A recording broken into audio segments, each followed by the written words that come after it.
pessoal, nós estamos aqui, eu, Bruno Mota, junto com o professor Felipe Prado, dois economistas, dois professores.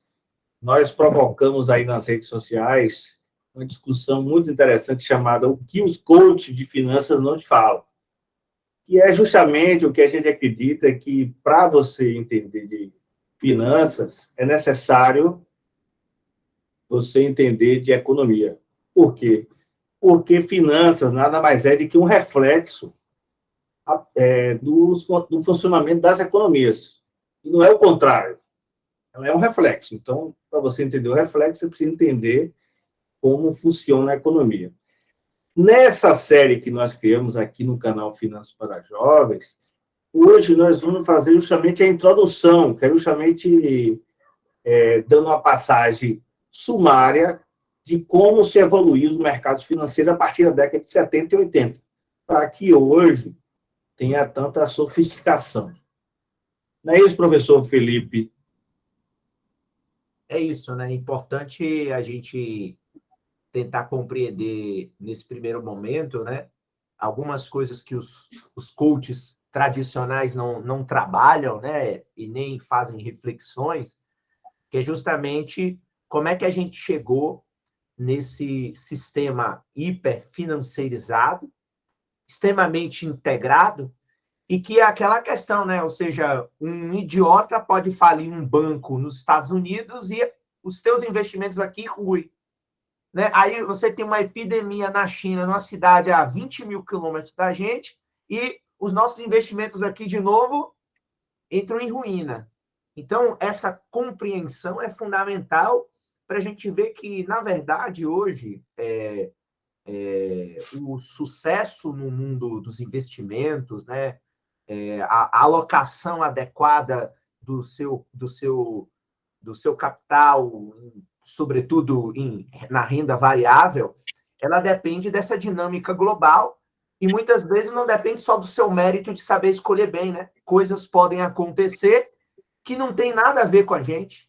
E aí a gente precisa entender como é que a gente chegou nesse funcionamento, neste tipo de funcionamento que hoje né? Se a gente for analisar historicamente, nós estamos aí na etapa ainda do capitalismo financeirizado, né? Ou seja, de um capitalismo onde essas finanças integradas, elas vieram tanto para o bem quanto para o mal, né? Ótimo, é isso aí. Então, a peça-chave é a partir da década de 70, o mundo, né, começa aquele modelo pós-guerra, o modelo pós-Bretton Woods, né, 1944, pós-Segunda Guerra Mundial, começa a se erguer um conjunto de... Bretton Woods é uma cidade nos Estados Unidos, onde os principais líderes se juntaram para discutir a reconstrução dos países envolvidos na guerra e também uma certa paz para que houvesse o desenvolvimento coletivo. Nessa reunião foi uma reunião de uma semana, e foram definidos vários pontos políticos e também financeiro, para que houvesse um sistema de gestão, né, coerente e para que as economias voltassem a funcionar. Uma questão chave desse processo foi justamente na parte monetária, é que toda a parte monetária tem que ter um atrelamento ao ouro. Isso vingou até 1979, mais ou menos, quando os Estados Unidos rompe com esse sistema de forma unilateral e começa a valorizar cada vez mais a moeda, o dólar, como mecanismo para pagamento internacional. Então, Felipe, fala um pouco mais dessas questões que eu falei de forma sumária, né? Como é que Bretton Woods é rompido a partir da década de 70 e começa a haver um processo de financiarização na década de 70 e 80 com Reagan e Thatcher. Então, esse rompimento, ele traz para a economia uma repercussão que, às vezes, a gente até ouve pessoas mais antigas comentando assim, mas pode um governo imprimir moeda? Pode. Porque a partir desse momento em que os americanos rompem esse padrão internacional de lastreamento com reservas de ouro, você criou a chamada moeda fiduciária, né? Ou seja, é aquela moeda que ela se baseia na confiança do governo que emite e no tamanho da economia daquele país que também a emite. E aí você não tem nenhum lastro. Portanto, querendo ou não, a partir daí e até hoje, no fundo, o dinheiro virou um papel com tinta, né? Que é aceitado coletivamente. Então, a partir do momento que eu sei que meu real serve para comprar comida, eu vou querer ganhar o meu salário em real para usar esse recurso, porque eu sei que é uma moeda, um papel aceito coletivamente. E essa mudança vai criar justamente uma superfinanciarização das economias, ou vai trazer ao sistema, ou vai trazer dentro do sistema econômico o protagonismo do sistema financeiro, justamente porque, em última instância, o céu é o limite, ou seja, na verdade, os países hoje não têm limite. E aquele negócio, antigamente você tinha as economias, elas ficavam travadas ao padrão ouro. Então, assim, a expansão da base monetária era realmente muito lento. Levava anos, décadas para você expandir. Hoje não. Por exemplo, se a gente for ver agora o que os Estados Unidos fez na pandemia, os caras jogaram 2 trilhões de dólares no mundo para poder aguentar e salvar a economia. Isso não tem lastro nenhum. Talvez, inclusive, seja uma das explicações para esse processo inflacionário em nível global. Por quê? Porque você inundou o mundo. E os europeus jogaram dinheiro na economia, os chineses, os japoneses, todo mundo. O próprio Brasil, né? Jogou aí mais de quase R$1 trilhão na economia. Então, você não tem lastro. Rapidamente, os governos eles podem aumentar a sua base monetária de acordo com as políticas que são necessárias.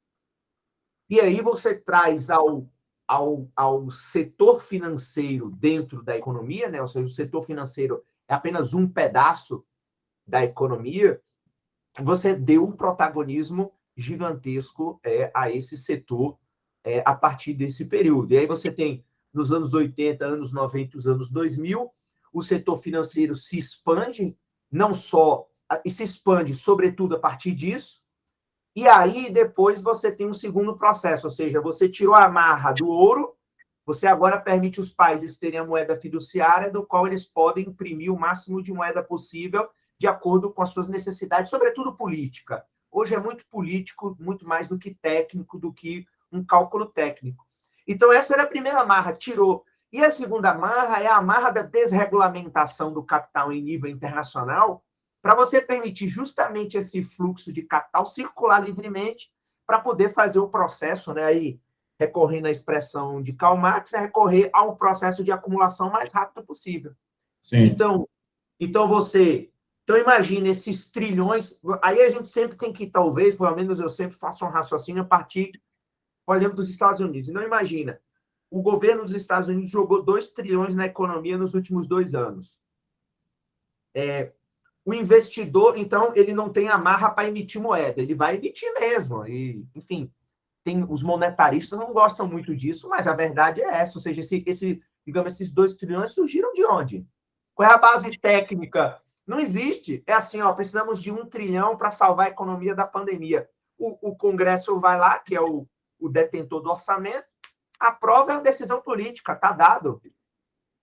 Mas os agentes econômicos aqui fora pegam esse trilhão e como você tem você desamarrou a segunda situação, que é a desregulamentação do mercado internacional, que ainda depois a gente pode até falar mais sobre isso, você pega esse trilhão e começa a alocar nos mundos, em vários países do mundo, em busca dos melhores retornos. E, consequentemente, você tem, a partir dos Estados Unidos, um processo de financiarização e explosão das bases monetárias em todo o mundo. Por quê?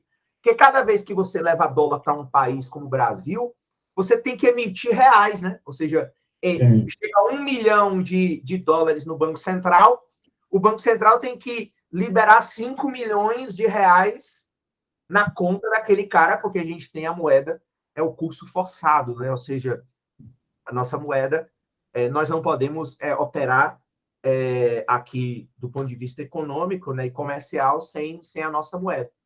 Então você muda o padrão.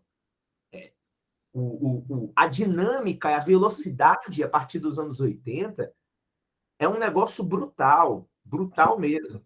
É assim, aí a gente vai passando da casa dos milhão, vai virando bilhão, e você vê, a gente está chegando à loucura de começar a falar em trilhões, tudo é trilhão agora, é o homem trilionário, é o pacote trilionário.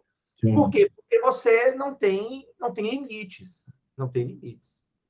Se bem que agora, os Estados Unidos, com o aumento da taxa de juros, começou a ligar o aspirador para recuperar esses dólares, né, como efeito. Todas essas ideias liberalizantes tomaram forma justamente quando o mundo, na década de 70, começou a apresentar quedas substanciais do crescimento do PIB das principais potências, né? Esse foi o principal recurso para justificar a entrada de um Estado mais liberal e também a desconstrução do estado de bem-estar social, porque disse que, claro, naquele momento, esse estado de bem-estar social impedia que as economias competissem de forma mais livre, como pregava lá o nosso vovozinho Adam Smith. Então, há uma justificativa temporal e ideológica de rompimento com esse sistema. E também há uma questão chave aí, que é a mudança do timing, porque financiarização, houve o quê? As indústrias começaram a financiarizar a partir das ações, não mais através do mercado financeiro, né? E com essa mudança e o fortalecimento do acionista, mudou o timing de resposta das indústrias. As indústrias não mais esperavam 6 meses, 1 ano para poder ser avaliada. As indústrias passaram a ser avaliadas em 1 mês, 15 dias, 20 dias e por aí vai. Então, você vê que o timing da economia mudou substancialmente. Claro, no Brasil, a gente vem sentindo isso muito mais recentemente, né? Mas lá fora, isso já é uma resposta que já está cristalizada. Então, você vê que hoje as ações, quem acompanha o mercado financeiro, vê que ela é dinâmica, não é mais por dia agora, é dinâmica por hora, né? Quem acompanha o mercado vai vendo que como é que ela está tendendo através dos gráficos e vai entendendo e qual é a ração que você vai tomar se você, em determinado momento, quanto mais próximo do fechamento da Bolsa, maior a urgência de tomar decisões.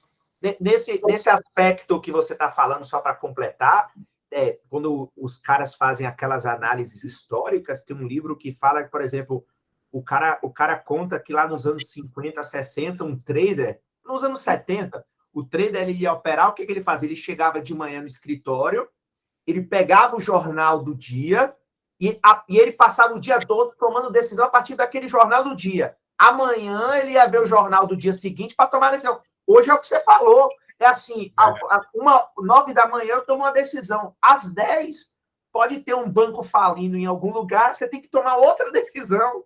Então, assim, é um múltiplo de decisões ao longo de digamos, de um pregão, por exemplo, na Bolsa, como você falou, que fazem com que a decisão ela seja dinâmica, ela seja líquida no ar, no vento, porque daqui 1 hora, tudo que a gente falou pode ir por água abaixo, e o que difere dos tempos antigos, ou seja, da época lá do padrão ouro, do mercado financeiro menos interconectado, menos globalizado, era fácil, você chegava de manhã, lia o jornal, tomava a decisão, no dia seguinte saiu o próximo jornal, você tomava uma decisão, era uma decisão por dia. Na verdade, era conhecido como D+1, né? Isso. D+1, um dia. Isso. Então, assim, nesse trecho que a gente está falando aqui, é o trecho que justifica a série O que os coaches de finanças não te falam. Por quê? Essas decisões são construídas a partir de quê? São justamente construídas a partir de leitura de economia. Se você entra no InfoMoney, ou no Valor Econômico, e outros jornais e outras redes que tratam do mercado financeiro, elas vão tratar só de economia, não vão tratar de mercado financeiro por si só.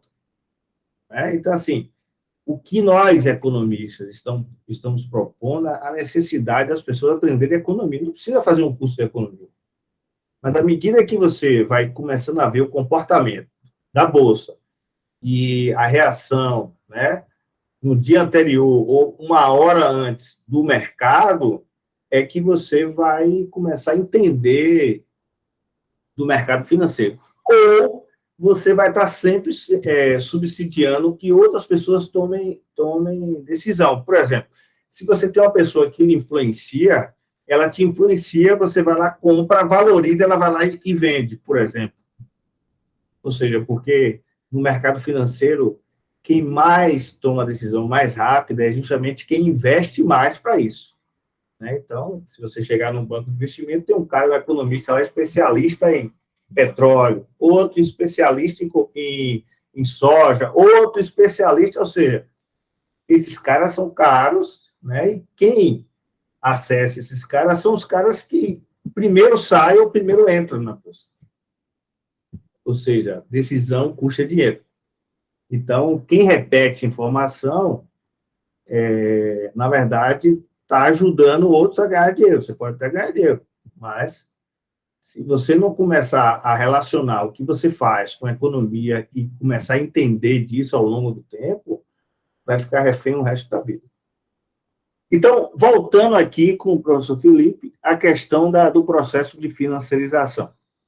Então, o que o Felipe falou é que, a partir do governo Reagan nos Estados Unidos e Thatcher na Inglaterra, há um processo de combinação de reformulação de leis no setor financeiro, que permite que o recurso saia dos seus países e possa vir a circular em outros.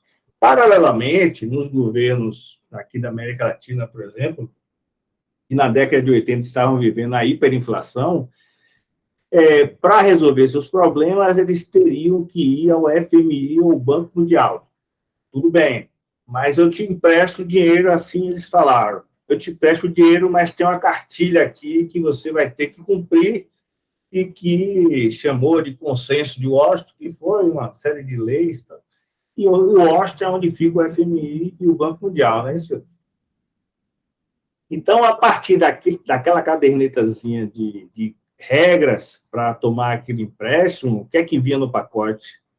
Você precisa começar a liberar que o dinheiro entre, você precisa começar a deixar com que a sua economia cada vez fique mais aberta, e esse fluxo é que vai gerar um processo de maior fluxo, maior dinâmica econômica, deve fortalecer mais a indústria local, vai gerar mais emprego e por aí vai. Só que agora a gente sabe que não foi nada disso. E com isso, tem o renditismo das nossas economias e a dependência cada vez maior de economias maiores. Não é isso, doutor Felipe? Justamente, né? Ou seja, e esse processo, ele só tem se acelerado, né, com a era da internet e agora essa superconexão que existe entre o sistema financeiro. Você transformou esse dinheiro quente, né, que entra e sai de maneira rápida, né, que seria o tal do hot money, só está cada vez mais rápido. Então, assim, talvez a gente esteja no auge, por conta, inclusive, da pandemia, no auge da velocidade do que é o cara, ou do que é um fundo de pensão, colocar 100 milhões no Brasil num determinado dia, e daqui 2 semanas, com a mudança do curso, ele pode se retirar e levar de novo o seu capital aplicado aqui. Então, assim, por quê? Porque a financiarização, ela subjugou a economia real a esse movimento mais amplo que digamos assim, ganha a vida própria em certa medida, do que é o funcionamento da economia real. Aí, por exemplo, você falou da financiarização. Veja o que é, por exemplo, de maneira bem simples aí, para quem for assistir e entender de maneira mais simples. Imagina, por exemplo, quando a gente imagina do que digamos assim, uma família que tem um patrimônio, digamos assim, uma determinada família tem uma fazenda que cria vacas e tira leite. Aquilo ali é uma economia real. Então, assim, o pai vai lá, cuida, toca a fazenda, toca as vaquinhas, etc, etc. Ali tem economia real. Ali, ou seja, essa fazenda, ela é um patrimônio da família, é um negócio real e ali ainda, digamos assim, está numa etapa do capitalismo comercial. No entanto, que quando o pai, digamos assim, falecia ou a família morria, os herdeiros, digamos assim, imagine o que é para a gente hoje herdar uma fazenda. Eu não sei operar uma fazenda. É difícil. Então, era muito comum o negócio falir. Mas veja o que acontece com essa financiarização nesse sistema. É justamente o processo em que a família pode ter uma fazenda muito grande, que, digamos, transforma numa empresa, digamos, leva essa empresa para o mercado de capitais, o herdeiro ele herda ação. Então, o negócio continua perto. Isso é financiarização, ou seja, o herdeiro está mais preocupado hoje com o papel que ele tem, com a grana que está no banco, que ele herda, né, aquele ativo, do que com um negócio real que muitas vezes ele não tem qualquer conexão. Isso se aprofundou dentro dessa economia cada vez maior. Então, veja, essa financiarização subordinou os governos à lógica do setor financeiro, subordinou o capitalismo real, o capitalismo comercial industrial a isso, né? Vide que hoje, por exemplo, mais uma vez, um herdeiro ele herda uma indústria, a indústria não quebra mais. Por quê? Porque, no fundo, ele herdou papel, ele não herdou o negócio real, a gestão real do negócio, do qual ele vai ter uma certa dificuldade para gerenciar se ele não estiver inserindo no negócio. E aí, essa é uma etapa, ou seja, vale mais quem tem a ação no mercado de financeiro do que quem, de fato, consegue dominar o negócio. Por quê? Porque tanto a indústria como o comércio estão subordinados a essa lógica. E aí, o que você falou, as economias nacionais também passaram a ficar subordinadas a uma lógica em que o funcionamento do sistema financeiro ou essas regras de ouro foram estabelecidas. Como, por exemplo, igual você falou, né? Ou seja, para que um país tenha, digamos, uma nota de crédito boa, ou para que um país possa acessar um fundo de um banco desse multilateral, precisa, digamos assim, cumprir requisitos de superávit primário, ou uma expressão mais comum e mais simples, as contas públicas precisam estar arrumadas. Isso né? Em positivo. No então, azul.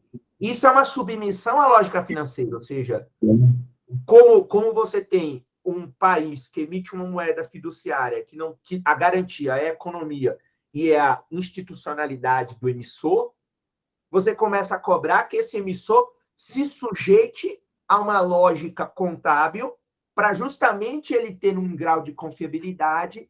Por quê? Porque você sujeitou, ou seja, você não está sujeitando mais o Estado à qualidade dos seus serviços públicos, mas sim à qualidade simples das suas contas. Também é uma financiarização. Assim como eu falei aqui da financiarização, por exemplo, do patrimônio de uma família. Então, você tem esse comportamento na família, você tem esse comportamento nas empresas e você tem esse comportamento também nos governos, nos estados nacionais, que passam a depender desse mecanismo. Então, assim, tudo hoje se subordina a esse sistema financeiro que, digamos assim, está no topo, e a partir dele, ele vai subordinando o que está. Né? Fazendo o layout das coisas. Né? Ele vai subordinando, E, assim, digamos assim, quando a gente conversa isso para público mais jovem, digamos, mais uma vez, olha como são coisas diferentes. É diferente você deixar de herança para sua filha uma loja num shopping center de que vale 2 milhões de reais, ou você deixar 2 milhões de ações em carteira para sua filha. O que é mais fácil para ela gerenciar? É a financiarização dos 2 milhões em ativo financeiro, que é muito mais simples do que o comércio real. Essa é a subordinação. Então, há uma tendência hoje, claro, a gente vê isso em economias mais ricas, como é o caso dos Estados Unidos. Então, essa cultura americana do investimento em ação, ela não é à toa, porque lá o padrão de financiarização do patrimônio familiar das empresas e do Estado é muito maior do que em outros países. E essa cultura é a cultura da sucessão, é a cultura da continuação de um patrimônio que o que importa hoje é o patrimônio financeiro, não é o patrimônio real. E aí você faz essa questão. Então, basicamente, isso aí, digamos assim, é o lado positivo da coisa, né? Como eu falei, imagina antigamente e quando você via, né, você herdar uma fazenda no interior de não sei aonde, que você nunca mexeu com aquilo, você cresceu na cidade, é um drama. Quando você faz esse processo de financiarização, beleza, esse é o lado positivo de toda essa questão que a gente está conversando. Mas também tem um lado negativo, ou seja, essa financiarização joga para o mercado, né, para esse tal mercado econômico, no mercado econômico, não, para esse sistema financeiro, toda a precificação e, digamos, a dinâmica de valorização dele, que passa a ser uma dinâmica cada vez mais volátil. Então, igual uma coisa é aquele velho tradicionalismo brasileiro, né? Se você deixar 2 milhões de imóvel, a gente sempre diz que não desvaloriza. Mas se você deixar 2 milhões de ação, hoje talvez teria perdido alguns milhares de reais aí com a queda da bolsa. Então, consequentemente, esse é o lado ruim, ou seja, a extrema volatilidade do patrimônio, desse estoque, né, de capital que as pessoas, a empresa ou o próprio Estado têm. E você tem uma coisa que, na última crise de 2008, me assustou muito, e eu passei a ler muitos livros críticos sobre o mercado, que é justamente a gente compreender que essa financiarização ela tira do mundo real a lógica, enfim, do funcionamento que, digamos, tem algum grau de coerência. Então, assim, o lado da financiarização também tem um lado complicado e, digamos assim, um lado difícil, que é justamente a volatilidade em razão dos mercados internacionais. Porque, por exemplo, vamos refletir sobre um caso recente que a gente está visualizando agora, contemporâneo. A guerra na Ucrânia. Primeiro, a guerra está a 15 mil quilômetros da gente. Então, não tem desdobramento real sobre a gente nenhum.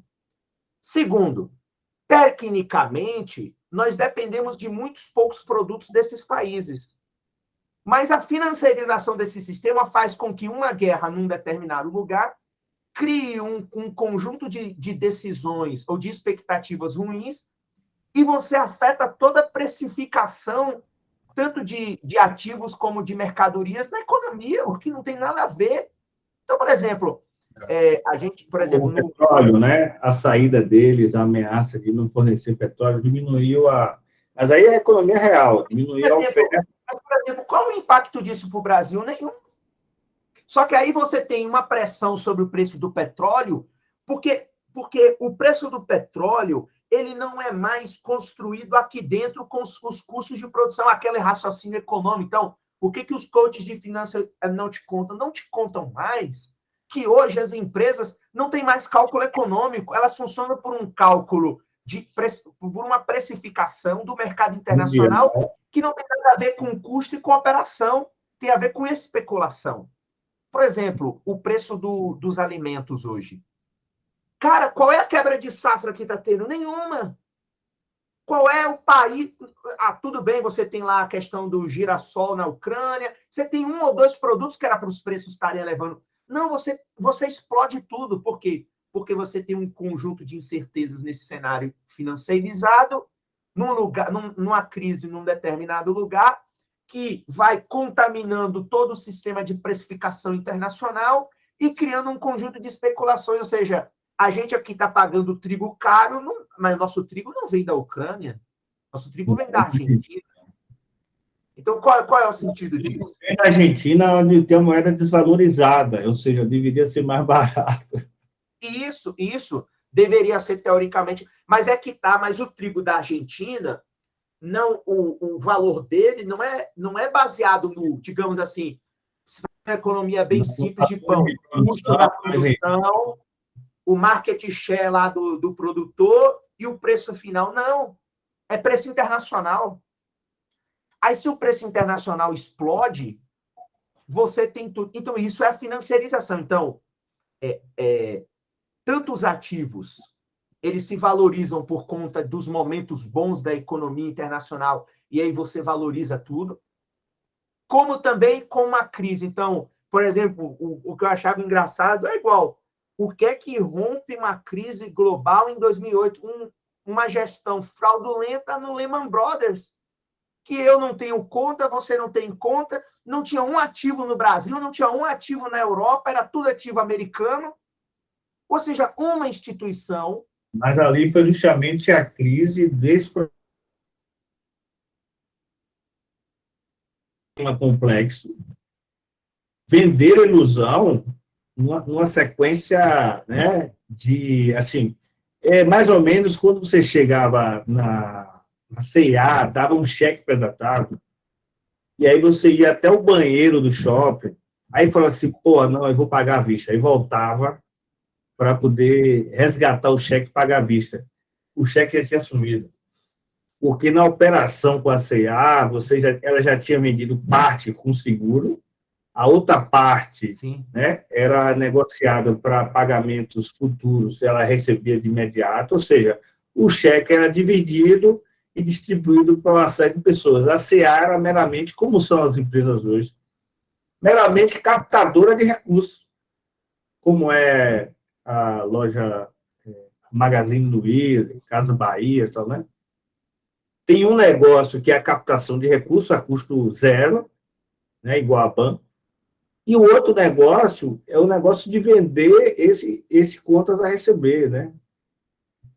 Então, você vê que, na verdade, um negócio hoje já não é mais um negócio, eles são vários negócios. E vende seguro também, né? A securitização da operação. Por exemplo, o Delfim Neto tem uma expressão, uma vez na entrevista, ele falava assim, é mais ou menos o seguinte, e aí ele recorre lá ao primeiro capítulo do Adam Smith, né, a divisão do trabalho, falando lá da fábrica de alfinetes. Então, por exemplo, você produz uma caixa de alfinete. Aí um cara emite um papel, aí outro emite outro papel, aí outro emite um papel, mas só tem uma caixa de alfinete, entendeu? Não tem 10 caixas de alfinete, porque você vai produzindo securitização. Então, assim, eu produzi uma caixa de alfinete e vendi para Petrobras, mas para mim não correr risco de que não vou receber, eu vou vender esse passivo, essas contas a receber, para uma instituição financeira. A instituição financeira pega esse contas a receber da fábrica de parafuso, junta com 500 fábricas, um monte de contas a receber. Aí sabe o que ele faz, Bruno? Aí ele pega esse monte de conta a receber, monta um fundo de investimento que vai captar o seu recurso para capitalizar esse fundo. E aí você cria uma espuma, ou seja, em torno de uma caixa de parafuso ou uma caixa de alfinetes. E aí você tem... Então o mais importante hoje não é mais produzir o alfinete, é todo esse mecanismo de... Aí você tem várias expressões. Por exemplo, uma das expressões muito utilizadas, principalmente na crise de 2008, é a questão da securitização, né? Então, assim, seria mais ou menos o seguinte, eu ganho 10 mil por mês, mas com medo de não receber, eu vou ali e vendo esse meu passivo por 8 mil. E se eu receber, o cara fica com 10 e eu só fico com 8. Mas o cara com medo de não receber os 10 mil, ele vende para outro, 1.000. Aí ele fica com 9 e outro fica com 1.000. E aí você vai repartindo esse sistema, mas só tem uma operação, que é o meu recebimento. Não existe 10 operações. E aí... Mas aí uma questão dessa que a gente está falando aqui agora, é que é o ativo mais valorizado de todos nessa economia financiarizada, que é o ativo da informação, que é o ativo da boa informação. Então, imagine que o sujeito que começa a investir no mercado de ação, hoje, ele vai pelo ganho. Por exemplo, ontem o cupom anunciou que a taxa Selic está 13,25% ao ano, né? Que é a taxa básica, é claro, todas as outras taxas vão se desdobrar a partir desse valor. E aí, ontem choveu nas redes sociais esse número. Para quem joga no bicho, certamente jogou no bicho, 13,25. Viciado no bicho. Mas as postagens tinha toda um elo só, que era o quê? Quem está no mercado de renda fixa vai ganhar mais. Beleza. Essa é uma informação. Só que essa é uma parte da informação. Porque esse sujeito que vai ganhar mais, e que pode ganhar, porque primeiro tem aqueles que podem ganhar mais, aquele que tem uma sobra de renda e que pode investir no mercado financeiro. Esse sujeito que pode ganhar mais também vai perder mais, porque todas as outras despesas dele vai ter um impacto do crescimento da taxa Selic. Essa parte ninguém fala. O resultado final, no final do mês, vai ser o quê? O que ele ganhou menos o que ele perdeu. Não vai ser 13,25 direto. Aí que está o processo que a gente está defendendo, que o pessoal precisa aprender a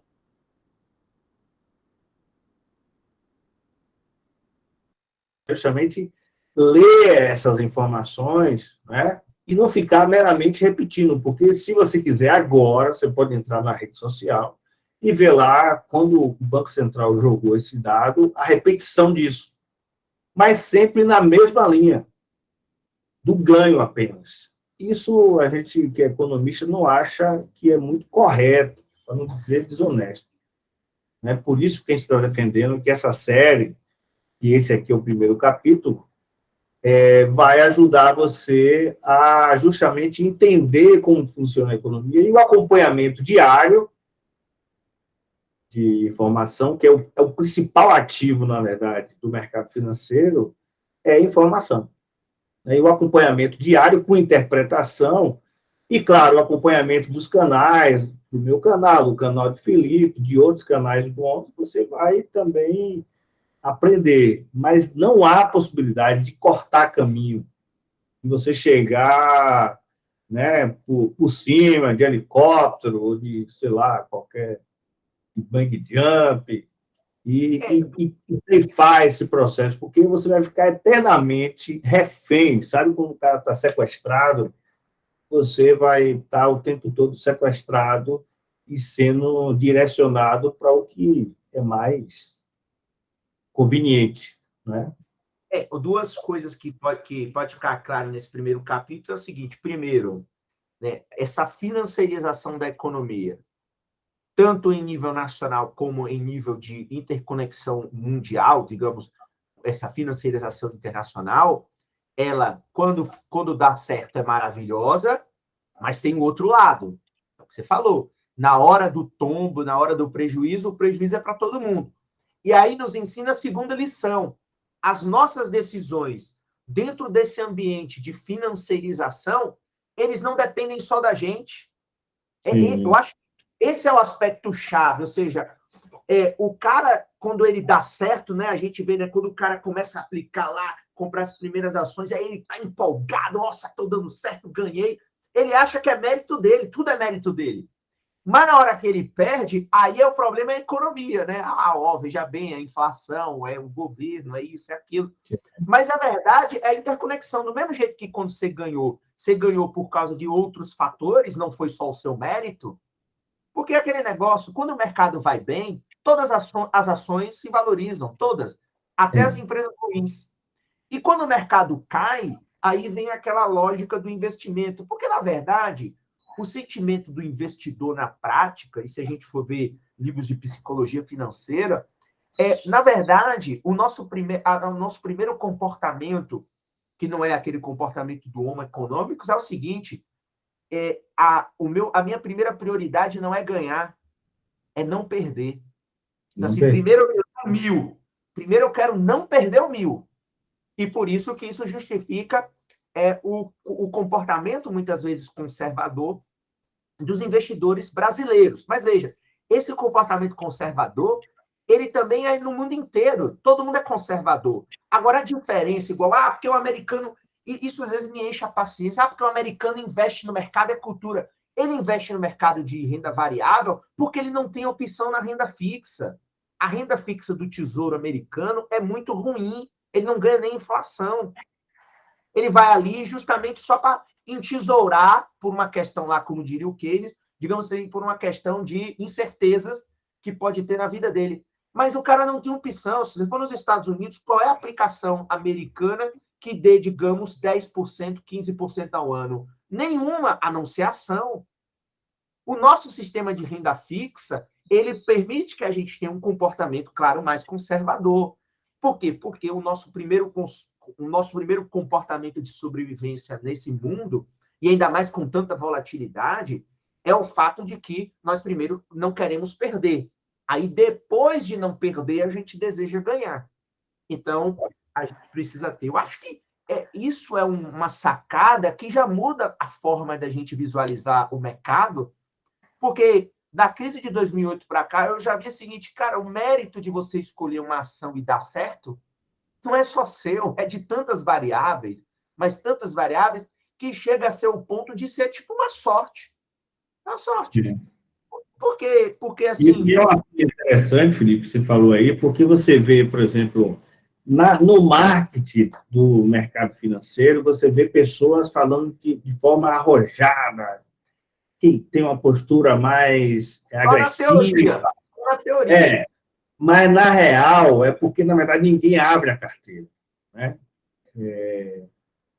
E também é o seguinte, todos passam por um processo evolutivo, é isso que está propondo, justamente que você saiba ler economia e você vá começando a investir e ver o comportamento da economia e o resultado no mercado financeiro. Uma coisa interessante que, nesse momento, a gente pode falar é o seguinte, por que o renda fixa está se valorizando e o mercado de ações não está tão valorizado? Porque a economia real, na prática, está em decadência.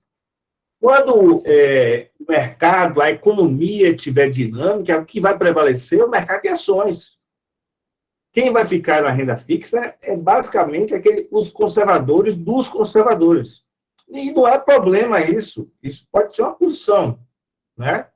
Por exemplo, hoje no Brasil nós temos um grupo extremamente conservador que ainda aposta na poupança por desconhecimento e medo do mercado financeiro. Esse pessoal está perdendo dinheiro, mas por conta dessa crença de que não é possível, o mercado é muito volátil e que a possibilidade de perda é muito maior do que você perder gradualmente através da poupança. Então, o mercado, se você tirar uma fotografia agora, você vai ver que daqui a 5 meses, por exemplo, depois da eleição, depois de outubro, por exemplo, que é uma data-chave para que haja mudança, você vai ver que o mercado está totalmente diferente disso. Porque o que é que ele decidiu esse ano? Como as eleições estão praticamente definidas entre dois candidatos que já se conhecem como se governa, a discussão em torno da eleição vai ficar mais próxima da eleição. Ninguém vai estar discutindo agora. Mas o que a gente percebe é que a cara do mercado financeiro ela vai mudando de face à medida que os fatos econômicos vão se prevalecendo. Então, por exemplo, quando chegarmos próximo de outubro, o fato econômico mais importante dentro do Brasil vai ser a eleição, porque vai eleger o chefe maior que vai determinar se a economia vai ser respeitada a todas as instituições, se vai manter uma condição para que se ganhe dinheiro, haja fluxo, haja dinâmica e, claro, que haja possibilidade de ganhos maiores. Né? Então, o que nós estamos propondo é justamente isso, que você entenda e não mais repita. Você falou de mercado, outra coisa também, para essa liberdade de análise, para o nosso público aprender, assim, por exemplo, na pandemia, a gente começou a ver, digamos, a euforia, que também é a paciência da análise, quando a gente vê euforias, assim, que não se sustentam com análises realmente reais. Igual, por exemplo, na pandemia agora, a gente viu euforia em torno da Magazine Luiza. Qual era a sensação lá na pandemia?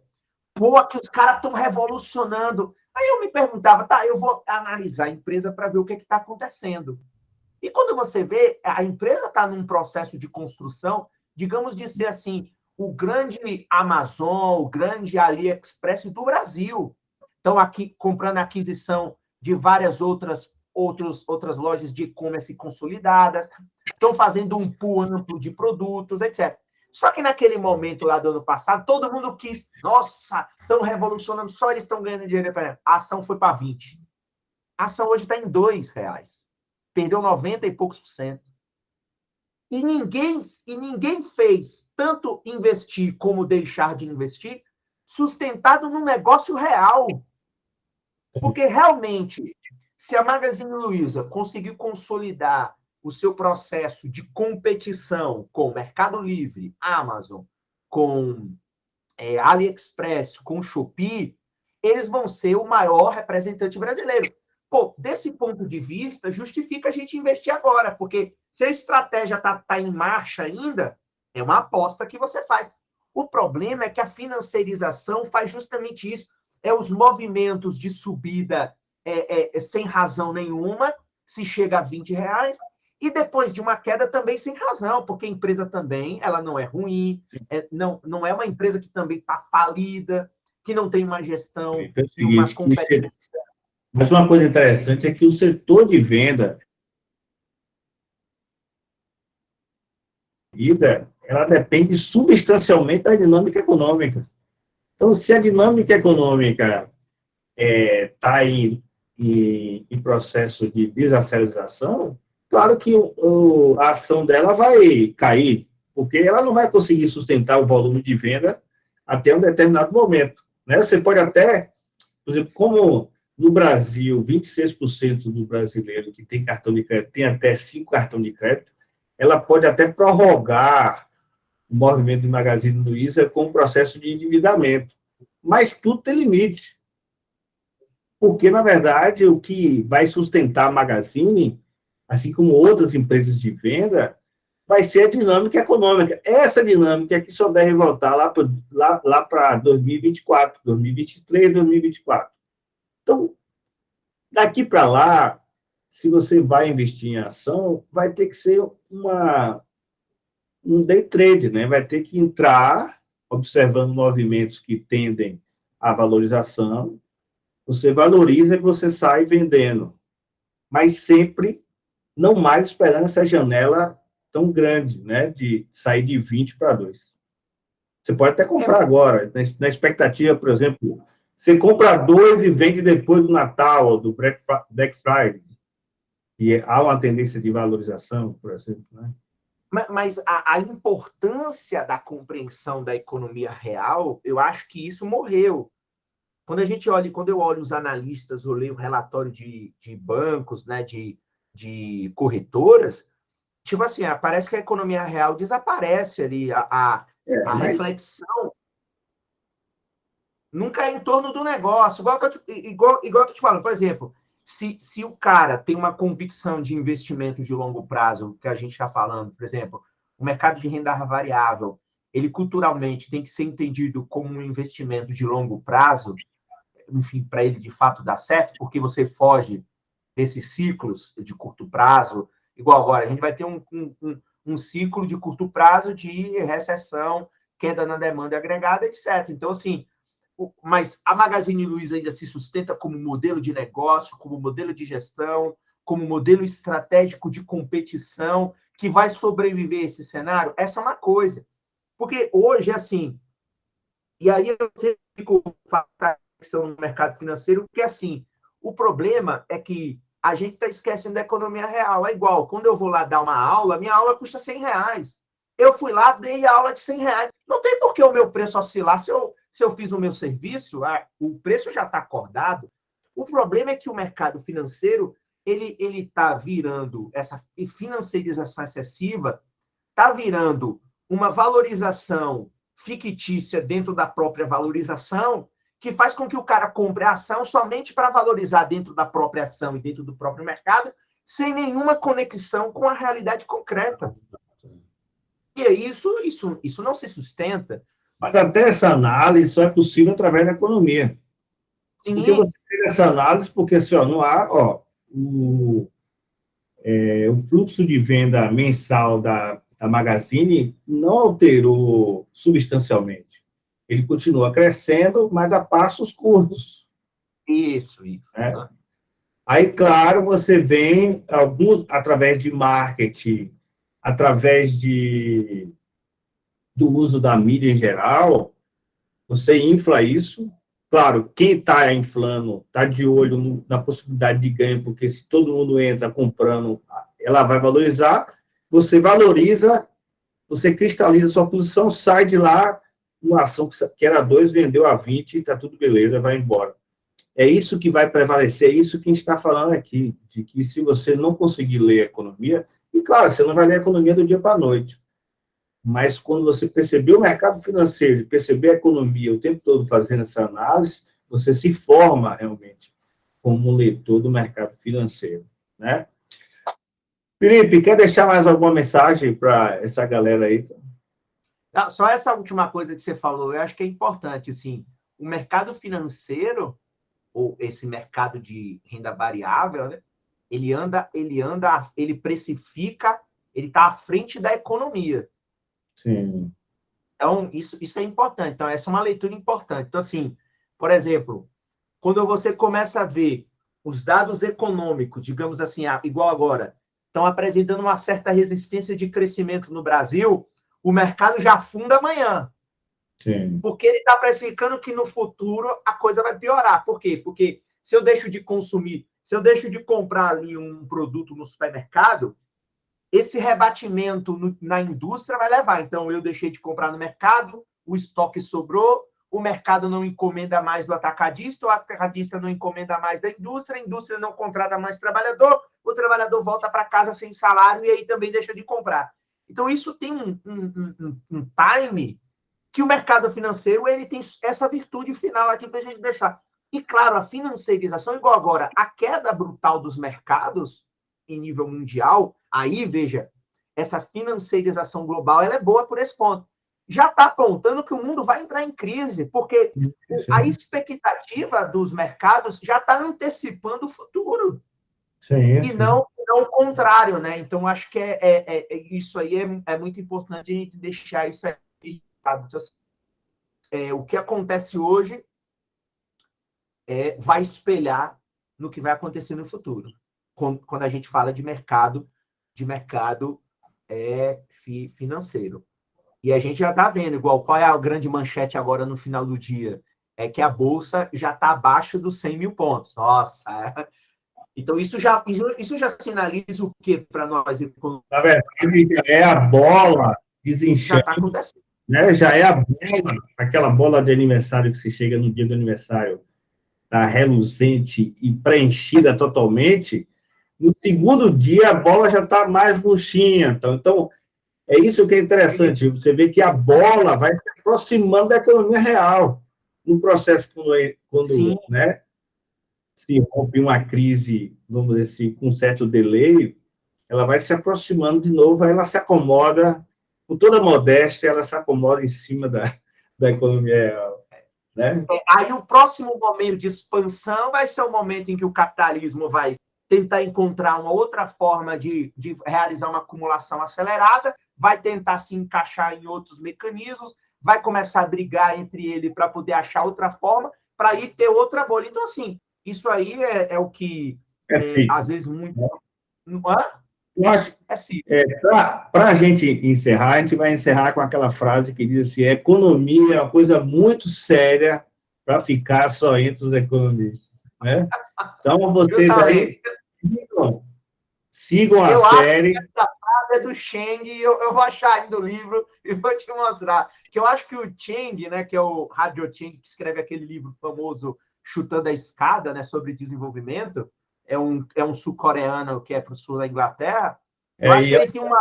Fala isso aí, ele diz assim, ó, economia não é só para economista, isso é loucura. Exatamente.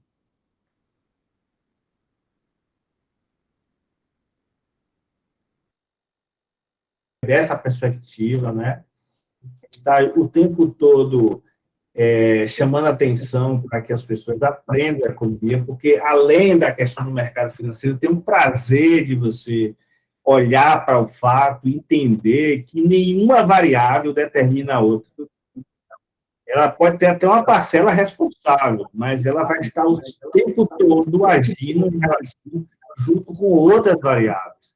Então, o grande lance da estrutura de pensamento econômico é que ele não nos permite pensar de uma forma lógica, única e exclusivamente, uma variável determina a outra. Primeira coisa, o economista vai dizer, ó, depende. E aí, pronto, aí os discursos vão ser firmados. Né? Então, nós vamos, vez ou outra aí, nós vamos anunciar justamente outros capítulos entrando nessa coisa de que o que os coaches de finanças não te falam, mas os economistas te falam. Não é isso, Filipão? Muito obrigado mais uma vez, meu parceiro, meu amigo. Até a próxima. Eu que agradeço. Até a próxima aí, até o episódio 2.